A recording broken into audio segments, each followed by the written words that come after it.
नमस्ते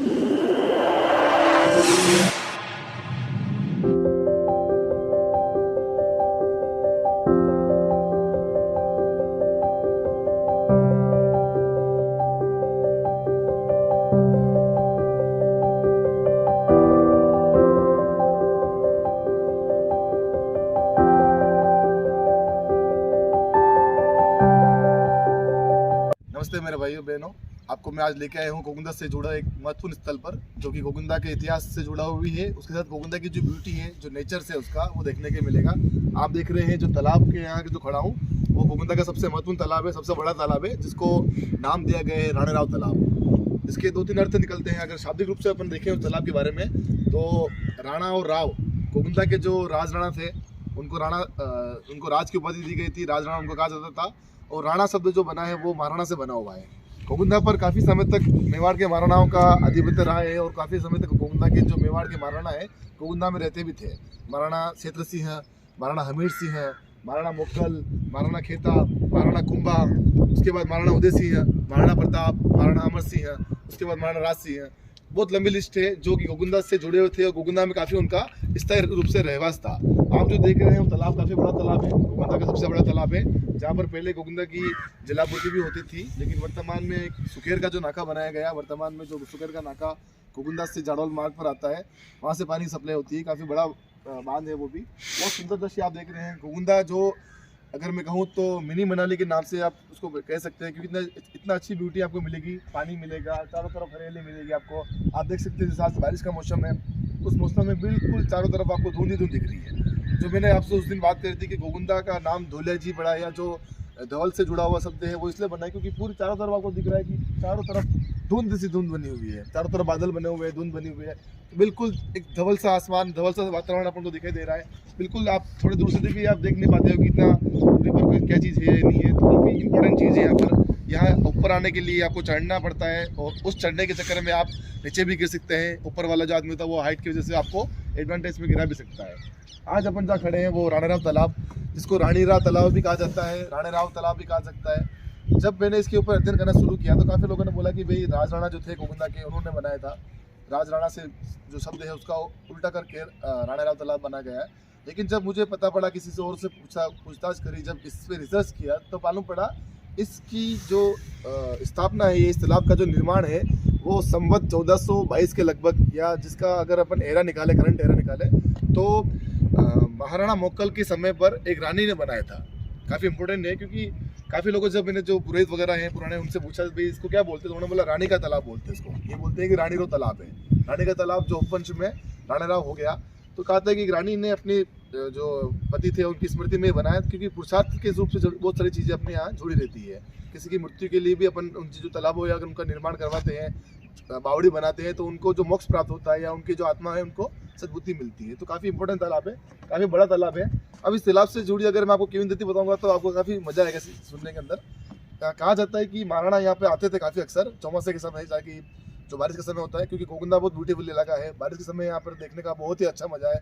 पहाड़ों से पानी गिरता है, चारों तरफ धुंध होती है, ठंडक सी होती है एक जगह पर, तो बहुत अच्छा देखने का लगता है। यहाँ पर हरियाली होती है चारों तरफ। तो राणा महाराणा वगैरह अक्सर यहाँ पर आते थे चौमासे की तरफ। और उनके जो महल, अपन ने जब अगली बार मैं आपको बताऊंगा गोविंदा के जो महल है, वहाँ से इसकी दूरी मात्र 500 मीटर की होगी लगभग। तो क्या होता था कि जब ये तालाब नहीं था, यहाँ पानी का स्रोत था, यहाँ पर पानी रहता था अच्छा खासा इकट्ठा यहाँ पर, तो उनके जो घोड़े लाव लश्कर होते थे वो इस जगह पर घुसते रहते थे। यहाँ पर जो फसल होती थी, उस फसल को काफ़ी घोड़े वगैरह खा जाते थे। आप जो मेरे सामने देख रहे हैं, एक मंदिर बना हुआ है, देव जी का मंदिर है, जो नवीन निर्मित है। उसके पीछे का जो गांव है उसको चाटाखेड़ी गांव बोलते हैं, जो कि ब्राह्मणों का गांव है, ब्राह्मणों को दिया हुआ गांव है। पानी के आसपास जो भी भूमि दिख रही है आपको, वो उनकी ही भूमि है। तो क्या होता था कि जब महाराणा के बहुत बड़ा लाव लश्कर आता था, बहुत घोड़े हाथी आते थे उनके साथ, तो उनको यहाँ रखा जाता था ताकि वो अपनी खुराक पूर्ति का खाने पूर्ति करते रहे। तो वो क्या करते थे, उन ब्राह्मणों की जो फसल होती है उसको खा जाते थे। तो ब्राह्मण इसी से काफ़ी नाराज होते थे। तो एक दिन क्या हुआ कि महाराणा शिकार पर गए थे, तो ब्राह्मणों ने एक चालाकीपूर्ण एक काम करने की सोची कि उन्होंने एक पगड़ी लेके आए जो खून से लथपथ थी। उस पगड़ी को लाकर उन्होंने महारानी को बोला कि महारानी जी, आपका तो महाराणा वहाँ गए थे शिकार करने, और महारानी को तो शेर खा गया, खाली पगड़ी बची है। महारानी ने बोला यार ये पगड़ी बची है, अब तो मैं तो सती होंगी इसके साथ में, क्या करूँ मैं।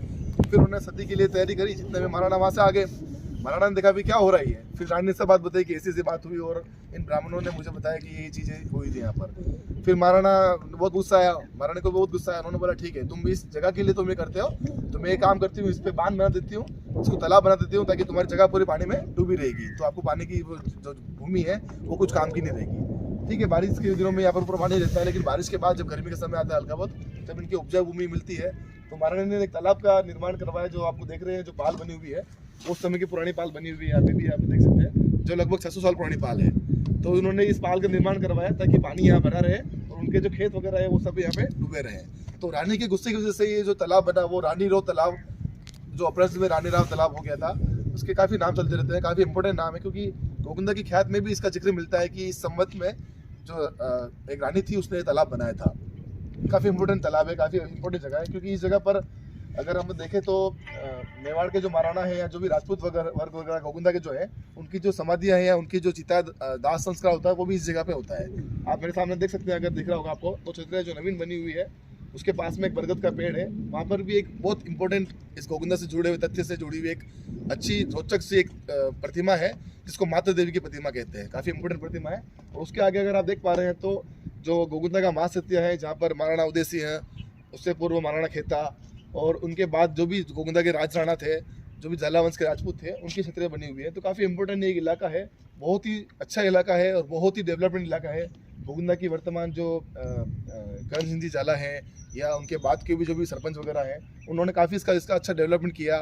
पुष्कर जी प्रधान हुए या लाल सिंह जी झाला हुए, काफ़ी लोगों ने इसका काफ़ी प्रचार किया और गोविंदा को जो ब्यूटीफुल बनाया है वो उन्होंने काफ़ी सहयोग किया है। आज आप देख सकते हैं एक टूरिस्ट प्लेस के रूप में बना हुआ है, बहुत अच्छी सी यहाँ पर शाम मिल रही है, अच्छा सा क्लाइमेट है, ठंडा सा क्लाइमेट है, ना कोई शोर शराबा, ना ज़्यादा कोई भीड़ भाड़, बहुत अच्छी सी चीज़ें हैं। बोटिंग के लिए भी उन्होंने हेलीपैड के रूप में निर्माण करवाया था कि अगली बार जब होगा इसका बोटिंग का भी चीज़ निकाली जाएगी। गोविंदा से जुड़े हुए काफ़ी अच्छे तथ्य यहाँ पर देखने को मिलते हैं कि अच्छा डेवलपमेंट यहाँ हो रहा है और एक अच्छी जगह पर हो रहा है। 600-700 साल पुराना ये तालाब काफ़ी इंपॉर्टेंट है। और आप जो देख रहे हैं, जैसे कि कुएं होते थे उस समय, इन कुएं से भी गोविंदा को पानी भेज दिया जाता था। महावीर कुंड है, उसके अलावा 2-3 कुंड और बने हुए हैं, इनसे पहले गोविंदा की पानी की सप्लाई होती थी। काफ़ी इंपॉर्टेंट जगह है, काफ़ी अच्छी जगह है, फुल ऑफ नेचर्स बना हुआ है और काफ़ी अच्छी लोकेशन पर ये तालाब बना हुआ है, काफ़ी हाइट पे बना हुआ है, जिसका सारा पानी, जब आप ज्योग्राफी की बात मैंने करी थी उसमें बताया था कि मैंने ये सारा पानी बनास नदी में जाता है यहाँ से।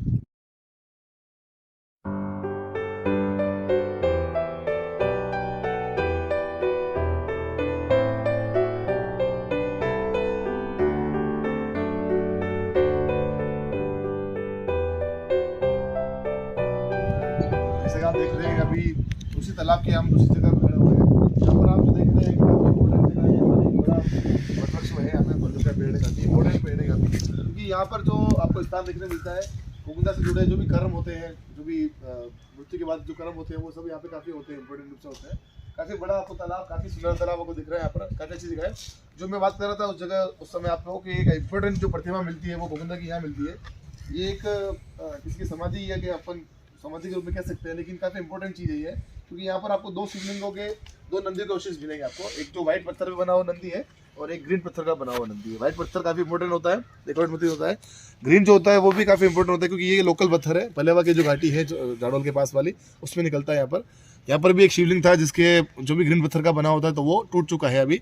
इस नंदी प्रतिमा के साथ में जो शिवलिंग था वो ये बना हुआ, क्योंकि ये भी ग्रीन है, ये भी ग्रीन है। इसके पीछे अगर अपन देखें तो एक परिवार के रूप में पूरा होता है, जिसमें शिव, पार्वती, गणेश वगैरह सब होते हैं। तो जो पार्वती की प्रतिमा आपको दिख रही होगी वो एक खंडित प्रतिमा दिख रही है यहाँ पर, जो भी ग्रीन पत्थर से बनी हुई है। अब जो इंपॉर्टेंट जो थिंग आती है, जो इंपॉर्टेंट बात आती है, वो आती है इस प्रतिमा के बाहर से जुड़ी हुई। आप एक देख सकते हैं कि ये जो प्रतिमा है आपको देखने में सामान्य लगेगी, लेकिन ये प्रतिमा काफ़ी इंपॉर्टेंट प्रतिमा है, क्योंकि बहुत कम लोग जानते हैं इस प्रतिमा के बारे में। ये माता देवी की प्रतिमा है।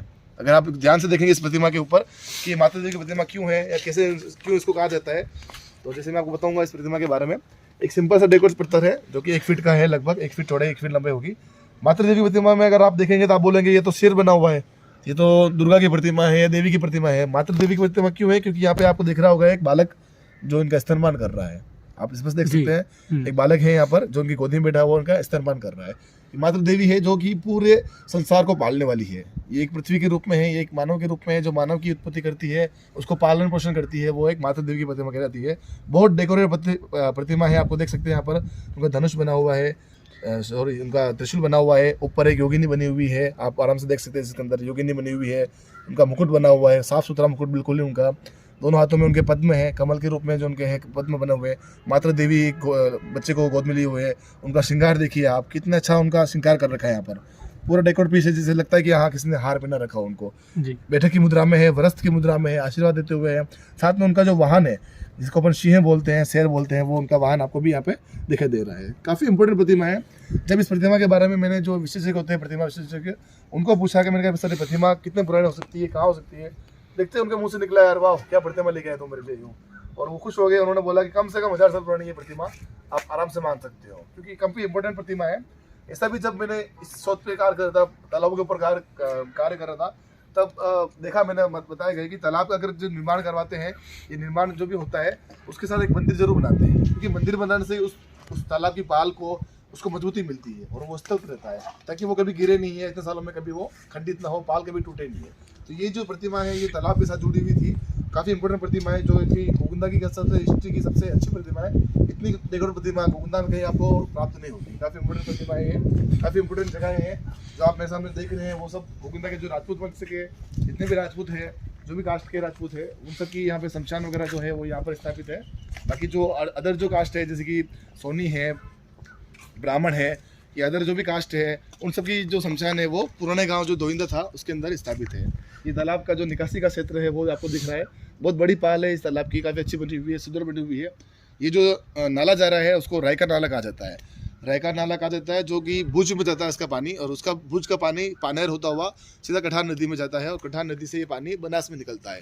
काफ़ी इंपॉर्टेंट जो नदी है, काफ़ी इंपॉर्टेंट लोकेशन आपको दिख रही है, काफ़ी हरियाली लोकेशन दिख रही है आपको। घूमने फिरने के लिए काफ़ी अच्छी जगह बनी हुई है।